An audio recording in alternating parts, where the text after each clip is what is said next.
turned down my coworker's drunken declaration of me being her work husband by calling her my work sister, and now she's offended. I, 34 male, work in a small office and we have about 30 people working here. Mary, 35F, is one of my coworkers. We have been working together for 6 years now. We have 6 people in our department, and we have to frequently travel across the state as our work involves overseeing government projects. We always travel in a group of 2. Although my travel partner changes based on the project, Mary and I are generally put on similar projects and enjoy each other's company. My wife also likes Mary. Overall, we have a very healthy work relationship. On to the incident. Yesterday, we had a happy hour in our office, and we were all drinking after work hours and chatting. It was a group of around 10 people that stayed back. Mary was blabbering about how we both have been traveling together so much in the last year. She was roasting me for my habits while traveling, like always forgetting stuff in my hotel room, being sweaty and stinky when I join her for breakfast in mornings, because I go to hotel gym. Everyone was laughing and she was making it sound how unbearable I was to tag along, all in good fun. I also told some funny and sweet stories about her and agreed with her, saying that I can be difficult to be with sometimes. Mary came to me and hugged me tightly and told me that she loves me, and I am her work husband. It was all innocent on surface, but she might have been a bit drunk and just didn't let go of her tight hug.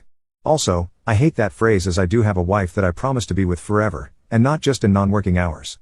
After a few seconds, I started becoming uncomfortable and also saw a few people staring at us. So, to defuse the situation, I took her hands off my shoulder and told her she was my work sister and that is why I love to annoy her so much. That seemed to have upset Mary and she left and went back to her desk and was sobbing silently. I tried to apologize to her, but she told me how embarrassing the whole situation was. She said that she just meant work husband in platonic way, but me calling her work sister made her sound like a creep in front of the whole office. She was also angry that I aggressively removed her hands from my shoulders while hugging. I tried to reason with her that I do not like the work husband phrase, and also people gave dirty looks when she said it. So, I was just trying to make sure people do not take her words in the wrong way. We talked for a few minutes afterwards and Mary calmed down. She hugged me again and left. I felt really guilty afterwards because I can see Mary's point. I made her sound like a creep by implying that she meant something inappropriate when she called me her work husband. However, I was a bit uncomfortable in that situation and just did not want people to call us that, or assume something wrong. Am I the off for calling Mary my work sister? Update 1. As I was sitting in office the next day, I knew things would be a bit awkward between Mary and me. Mary ignored me the whole morning. Initially, I was planning to go and apologize to her, but after the post, I decided that I do not need to do that, as I should be the one who is offended. Everyone in the office could see that we were acting weird, and I heard some people gossiping about us. One of the ladies also came to me and asked me if I want to talk about Mary and me. Around 3 p.m. in the afternoon, I was sitting in my office working. Mary came into my office and closed the door behind her. She was angry at me and started saying that I need to stop being an asshole and stop ignoring her. I told her to sit and to talk about what is going on. She told me that she feels humiliated, and everyone has been starting at her the whole morning because of what I did.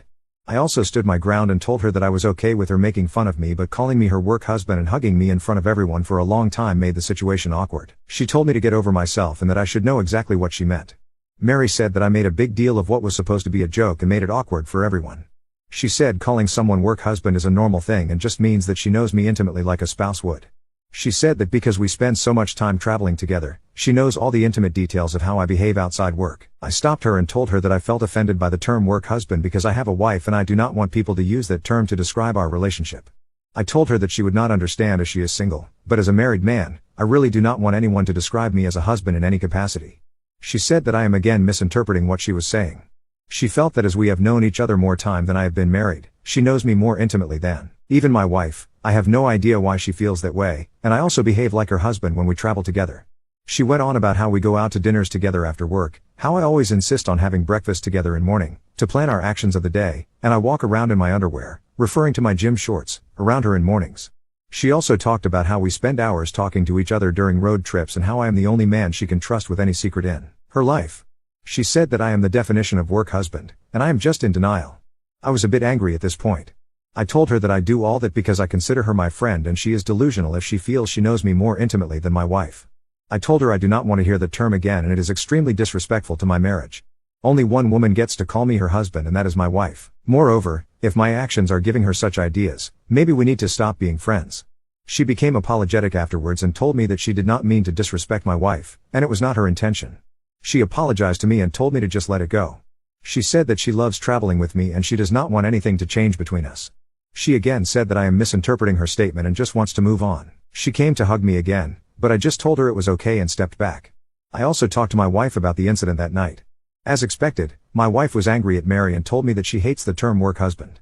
She asked me if Mary has ever flirted with me during our trips or has a crush on me.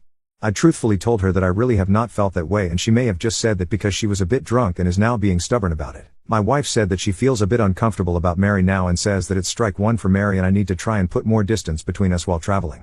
If she ever repeat the same behavior again, I should report her to HR. I promised my wife that I would try to reduce my interactions with Mary outside work hours and be more guarded around her. Update 2. The last week has been crazy, so I wanted to get some opinions on what I should do next. After my last post, my wife and I were no longer comfortable with Mary's behavior.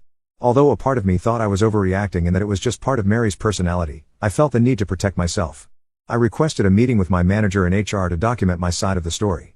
I wrote down everything and told them about the incident at the party, as well as Mary coming into my office and the comments she made. I made it clear that while I did not want them to take action against her, I wanted to emphasize that her behavior made me uncomfortable, especially her comments about knowing me better than my wife and remarks about my shorts. My manager had already heard about the incident at the happy hour, as everyone in the office was talking about it. He told me he would try to shake up the travel schedule to minimize our travel together. The issue was that only 4 people in our company generally work on off-site audits, and the other 2 coworkers did not want to split up because they claimed they worked well together. As a result, I continued traveling with Mary for the next couple of weeks, but it was awkward, and I kept my distance. My manager then called Mary and me to his office and informed us that he was planning to train a new auditor, Carolina, 26F, and set up a schedule where she would travel with me for 1 week, and then with Mary the following week. We were asked to train her. I liked this arrangement because it meant I no longer had to travel with Mary. Carolina turned out to be a great travel buddy, and I made sure not to get too comfortable with her. I always dressed professionally when we went for breakfasts, avoided late-night drinks, and maintained healthy boundaries. Things were great until last week. Last Tuesday, I could feel everyone staring at me when I entered the office, and I was immediately called to a meeting with my manager and HR. HR asked if I had anything to report regarding Carolina and if she had made any advances toward me during our work trips. I told them no, that Carolina had been very professional the entire time. I asked why I was being interrogated, and they told me they couldn't disclose any further details, but that Carolina was being investigated by HR for inappropriate conduct. I left the meeting, and Mary came to my office, asking what had happened. She mentioned that she was also told Carolina would no longer be traveling with us and that we were asked to travel together again. I told her I had no idea what was going on. I messaged Carolina to see if she was okay and if she needed to talk. She asked if she could come to my office, and I agreed.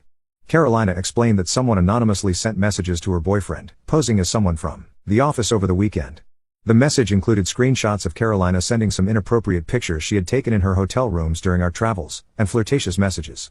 This person claimed to her boyfriend that Carolina was trying to cheat with him at work, and he was just trying to warn them. Her boyfriend went crazy after seeing the pictures, ghosted her, and then sent the messages to HR as revenge. Carolina was in tears, telling me that she had only taken those pictures for her boyfriend and had no idea how they got leaked or how those messages even existed. Her boyfriend was furious because he also received the exact pictures from Carolina and knew they weren't fake. I consoled Carolina, but she's in deep trouble, as our workplace takes such things very seriously, because we work on government contracts, and I'm sure everyone suspects I am the anonymous messenger. I was told that the matter would be investigated, and Mary and I would be working together on the project again. My manager said there was nothing he could do and also mentioned that they might go through my emails and messages on my company phone as part of the investigation into Carolina. Mary seems very happy about the whole situation and keeps talking about how excited she is to revisit the restaurants and bars we used to frequent during off-site trips. She also keeps referring to Carolina as that pervert. The whole thing is just crazy. My wife, of course, believes that I would never do anything inappropriate with Carolina and that I wasn't the anonymous messenger. However, her conspiracy theory is that Mary, who was also traveling with Carolina, may have unlocked her phone and accessed the photos. It feels far-fetched, but the fact is, I'm not thrilled about traveling with Mary again. I don't think I have any other recourse to get off this project except leaving the job, which isn't possible at this time. I know many of you work in HR, and I would appreciate any advice on what I can do next. However, her conspiracy theory is that Mary, who was also traveling with Carolina, may have unlocked her phone and accessed the photos. 1. Carolina sent the messages to her BF from a burner account. 2. Mary hacked her phone. Update 3. I have been arguing ever since about what to do next. I have been applying for similar positions in the last few months, but it is hard to find a similar job in this market. Brooke has expressed her reservations on me traveling with Mary but also understands that I would stop traveling with her if I could.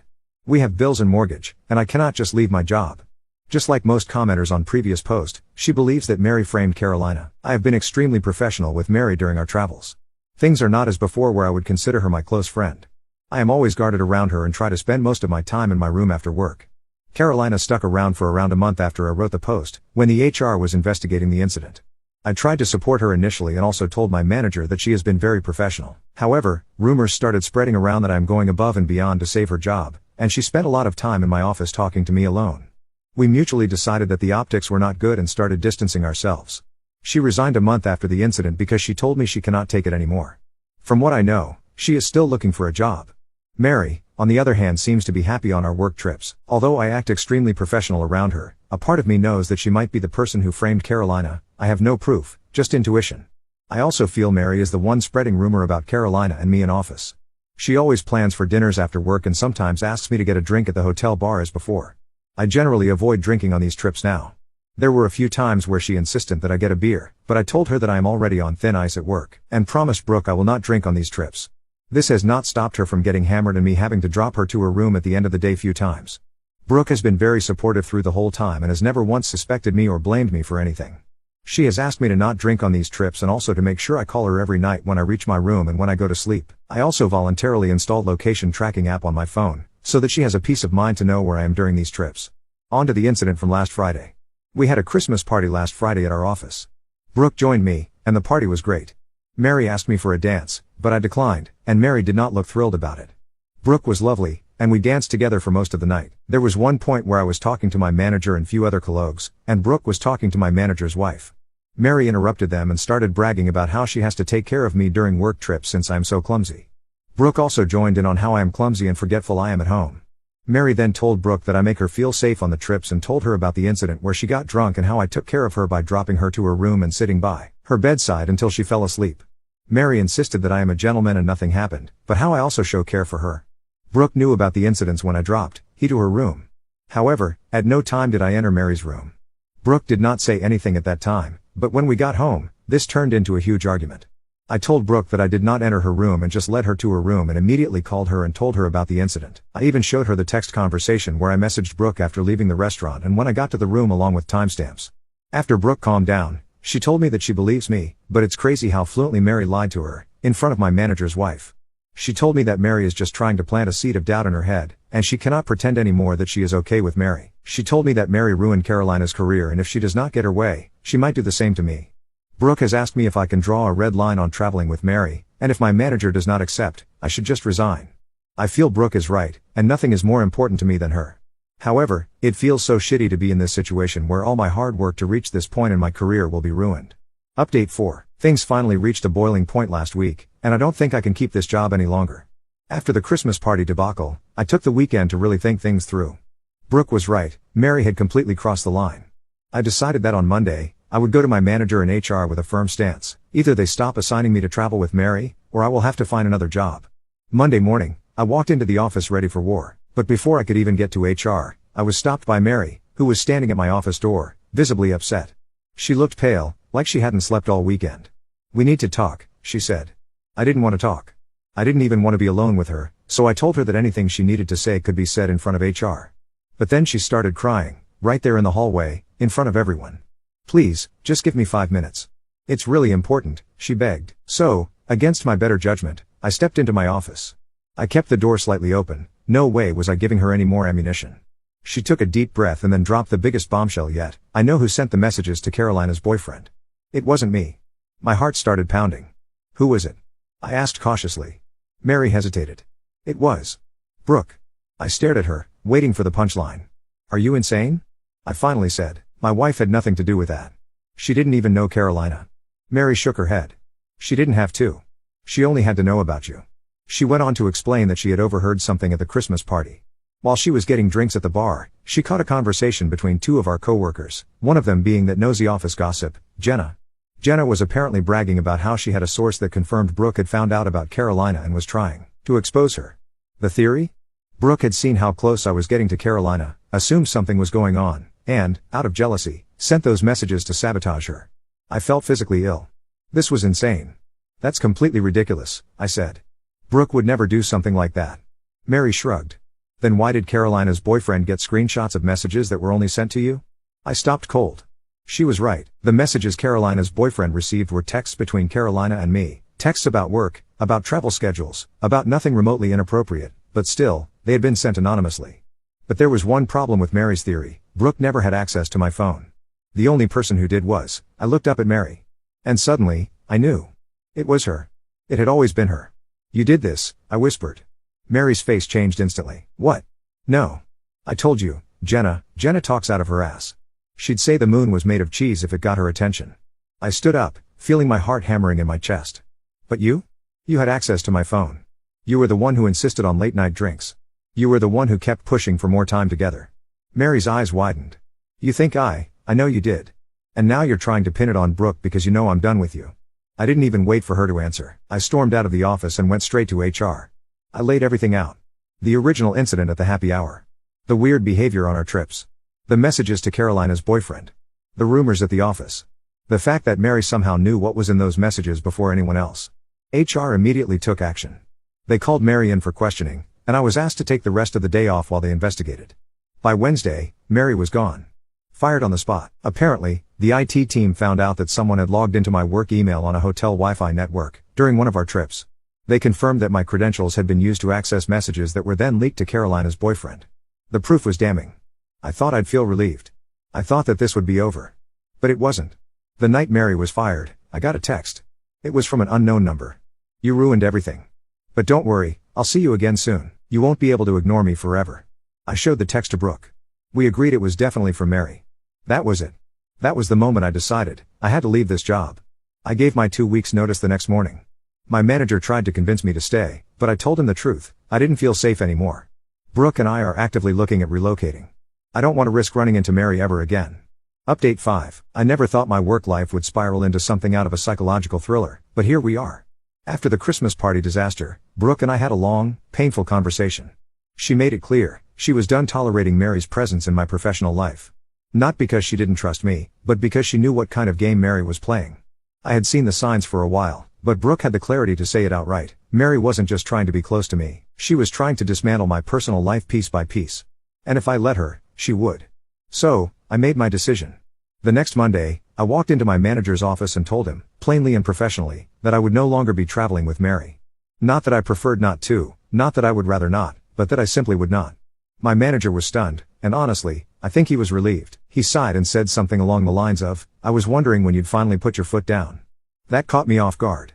I asked him what he meant, and he just shook his head, saying he wasn't going to get into office gossip, but it was no secret that Mary's behavior had been questionable. He told me that the travel schedule would be reworked and that I wouldn't have to go on another trip with her. I thought this would be the end of it. I was wrong.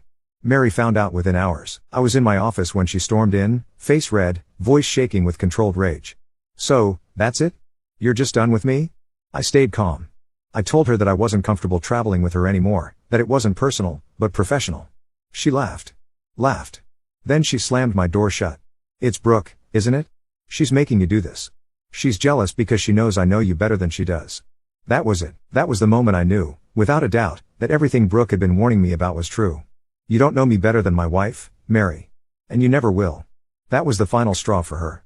She called me a coward. A puppet. A liar. Then, she said something that genuinely chilled me. You think you can just erase me? Just cut me out of your life like I don't exist? You have no idea what I'm capable of. Then she left. By the next day, the rumors had started. Whispers that I had been harassing Mary. That I had made her uncomfortable on our trips. That I had led her on and then cruelly abandoned her. I went straight to HR. I told them everything, from her behavior on work trips to the Christmas party incident to the conversation in my office. I even said that I was now being targeted with false accusations. HR took it seriously. Very seriously. They had already been wary of Mary since the Carolina incident, and this was enough for them to launch a formal investigation. And then, Mary was suspended. She's currently on leave while the investigation is ongoing. I don't know what will happen to her, but I do know this, I'm done letting her have power over my life. Brooke and I are stronger than ever. She stood by me through this entire ordeal, and now that Mary is out of the picture, at least for now, I feel like I can finally breathe again. I'm also looking for a new job. Even though I love my work, this entire situation has poisoned the office environment for me.